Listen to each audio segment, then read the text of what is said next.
Sarap kasi may confidence ka Yeah. na parang may sense of independence ka. Yeah. Na, ako naman magti-treat. Yung ganon.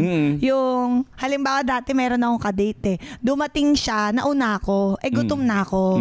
Para sa akin kasi time is very important. So yung pagiging Same. punctual, no? Yung punctuality. So nag-order na ako ng pagkain ko, isang kare-kare, 2 rice, Oo. tsaka yung crispy, Pata? ano nga to, yung lechon kawali? Kawali. Lechon Bahang. kawali.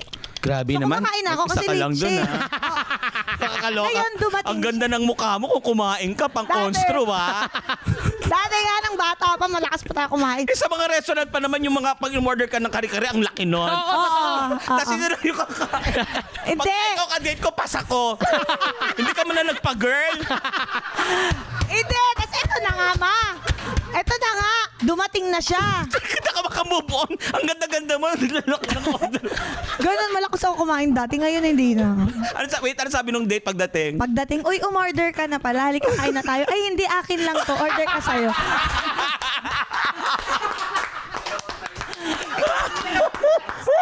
Dalawang rice ako dati. Friend. Eh, tsaka meron siya yung nakalimutan Nagkasal niya ka ba yung... talaga? Pasay ako, lumaki. Sa Sa Pasay. tiring lugar. Saan sa Pasay? Sa Humilidad. Libertad Katabi ng ako. Balagtas. Libertad 5 de Junio ako. Pasay Luna, Libertad, Pasay din ganyan. ako. Hindi ko alam. Kami mga taga-Pasay. Cartimar. Mga mayayaman talaga itsura. Oo, puro sanglaan dun eh. Ang dami. Doon ako nagsasangla eh. Samut-sari. Dati. Humilidad ka lang pala. Anyway. Oo.